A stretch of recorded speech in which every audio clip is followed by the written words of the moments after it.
Sur Europe 1, on a Caroline qui est avec nous. Caroline de Venise. Oh. Venise, hein, pas mal. Bonsoir à tous. Bonsoir Caroline. Caroline. Vous êtes Caroline. partie vivre Bonsoir. à Venise? À côté de Venise, pas vraiment Venise, mais dans la région de Venise. Où Oui, ça? oui. C'est quoi la ville? Je connais bien là-bas.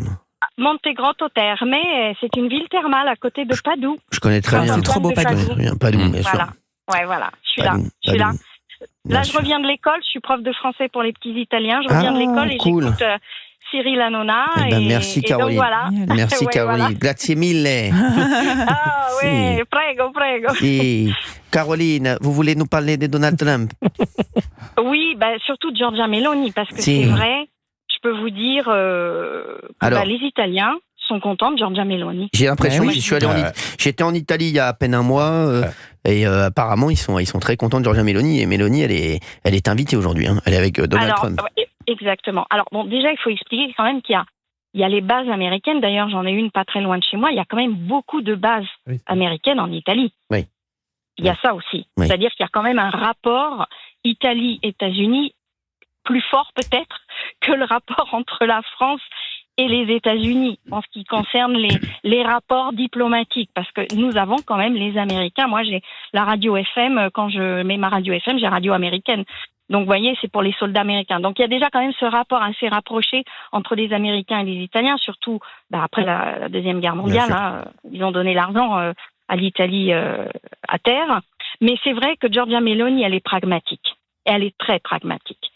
Et elle a reçu de l'argent. Nous avons reçu de l'argent de l'Europe pour le Covid, parce que bon, l'Italie, vous le savez, a été touchée très durement avec le Covid.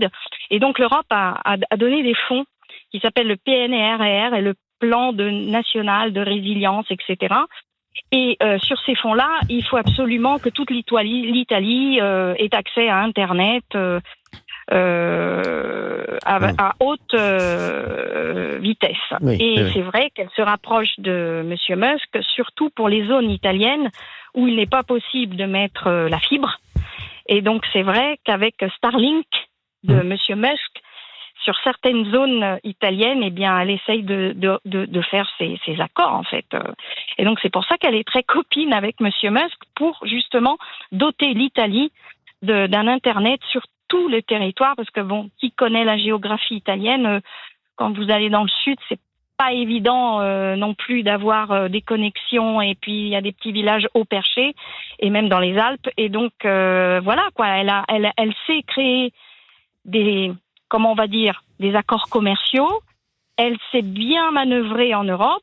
Et puis, je pense que, comme la nature a horreur du vide, je crois qu'elle est en train de prendre une place assez importante. Parce que leader de l'Europe. la France, elle est à la ramasse, quoi. C'est ça, je suis exactement. désolée de le dire. Ah oui.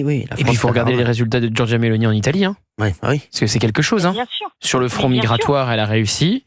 L'économie est en train complètement de repartir. Exactement. Les investissements arrivent. Ah grave. En Italie, c'est devenu la folie. Ouais. Donc c'est toujours pareil. C'est-à-dire qu'au début, vous avez toute la presse mainstream, bien Exactement. pensante, bien comme il faut, qui nous parle Il faut pas y aller. de la post-fasciste héritière de Benito Mussolini. À chaque fois, je ne sais pas si vous avez remarqué, à chaque fois que la presse mainstream choisit un candidat, on sait qu'on va dans le mur. Hein. Ah, mais c'est à chaque fois comme ça. Hein. Ils avaient choisi François Hollande, hein, la presse mainstream, je vous rappelle. Hein. Et ils savaient très bien que c'était catastrophique, hein, François Hollande. Ils le savaient tous, ils l'ont jamais dit.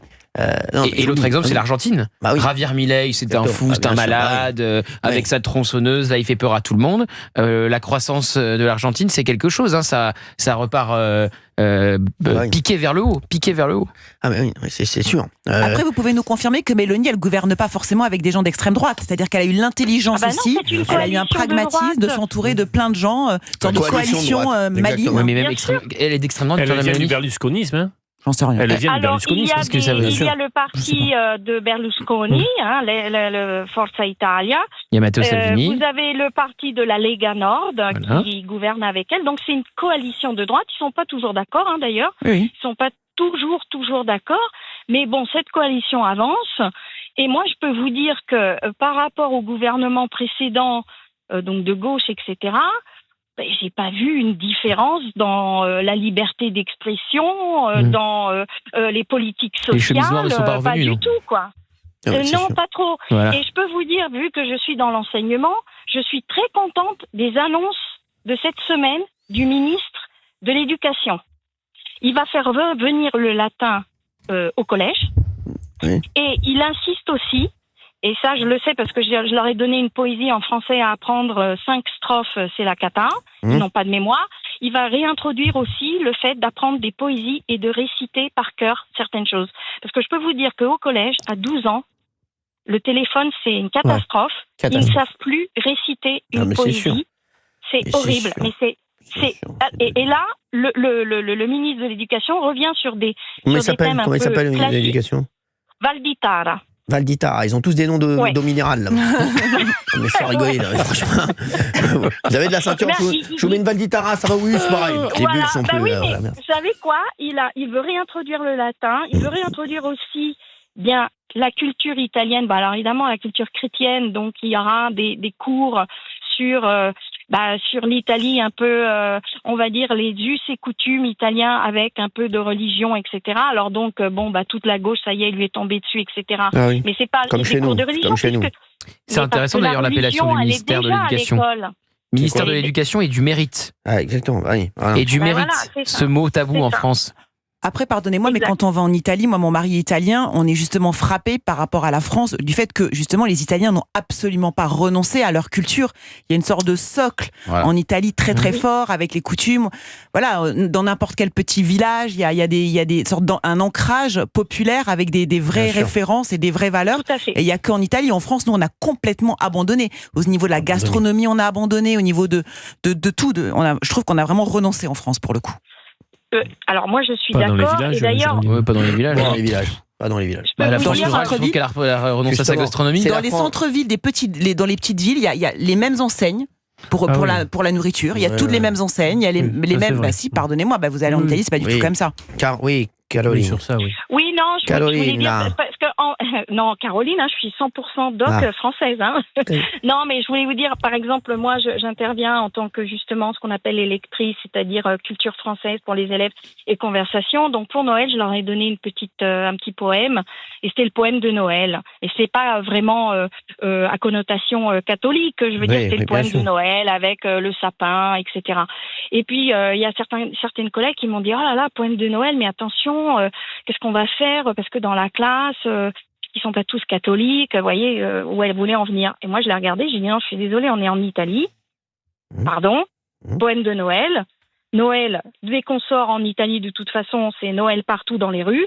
Je vois pas pourquoi on va pas faire le poème de Noël. Et en fait, tous mes élèves, même ceux qui n'étaient pas de confession catholique, chrétienne, ils ont tous accepté et ils me l'ont très bien récité d'ailleurs parce que voilà. Donc vous voyez, il y en a quand même, ah non, on va renoncer parce qu'on va s'adapter. Non, on est en Italie. Noël, c'est même pas important, c'est plus qu'important pour les Italiens. On fait une poésie thème Noël, pas de problème. Et voilà, mais vous voyez, il y en a quand même, ça commence aussi quelquefois en Italie, ce genre de réflexion, etc. Mais on réussit quand même à garder les traditions et c'est vrai qu'ici. Alors le pire, c'est la Belgique. En Belgique, les vacances de Noël ont été rebaptisées vacances d'hiver. Carnaval, qui est pourtant pas une fête religieuse, congé de détente, lundi de Pâques, et les vacances de Pâques, désormais, c'est vacances de printemps. Voilà, donc là, c'est la défaite, parce que Géraldine a subi en Belgique la bien-pensance belge se vantant de ne pas inviter tous les partis dans les médias et vraiment étant très content de cela et mettant une chape de plomb sur certains partis qui ne correspondraient pas aux critères du présentateur. Pendant ce temps, l'islamisme gagne du terrain chaque jour en Belgique. Mais alors ça, et notamment dans la partie francophone, mais alors ça, ils s'en fichent complètement. L'important, c'est de ne pas donner la parole à l'extrême droite. C'est vraiment la priorité. Par contre, l'islamisme qui gagne du terrain, il y a des conférences qui sont annulées dans des FNAC, etc. Ça vraiment, c'est pas grave. Tant pis. On ferme les yeux, on se crève les yeux et on fait mine de ne pas voir. C'était le petit coup de gueule comme ça que j'avais envie de dire. Merci beaucoup, Gauthier. Tu as raison, c'était insupportable. Il a raison. Oui. Par contre, il y a eu un petit événement. Il y a eu un petit événement, par contre, qui m'a un petit peu quand même interpellée au niveau des médias italiens. Dites-moi. Ce sont les agressions du 31 décembre à Milan. Qu'est-ce qui s'est passé ? Je ne sais pas si vous vous souvenez, ce groupe de Belges, de jeunes filles. Oui. Bien sûr, à Milan, bien sûr. Voilà. Et alors, ce qui m'a étonnée, c'est quand même un peu le silence radio de la presse italienne sur le coup.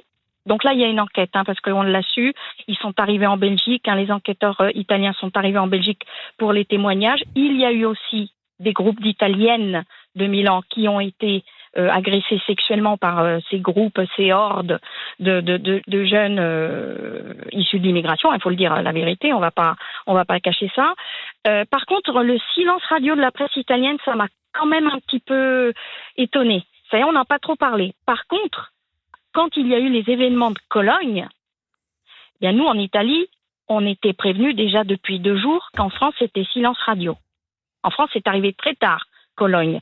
Le 31 à Cologne, à la gare, il y a quelques années, il y a 2-3 ans. Là, l'Italie, sur le coup, elle a été tout de suite, la presse italienne en a parlé dès le lendemain. Mais là, comme ça s'est passé en Milan, j'ai trouvé quand même une presse assez frileuse et ça m'a étonnée quand même, en disant, tiens, c'est le gouvernement Meloni, ils vont peut-être en parler. Non, on a mis ça un petit peu sous le tapis et là, du coup, on n'en parle plus du tout. Après, l'enquête se poursuit. Ça, c'est vrai que j'ai été quand même assez interpellée. D'habitude, la presse italienne est assez, célère, rapide dans ce genre de choses. Ils ont un petit peu caché ça, mais bon, voilà. Mais à part ça, les Italiens sont contents du gouvernement Meloni, il n'y a pas de souci.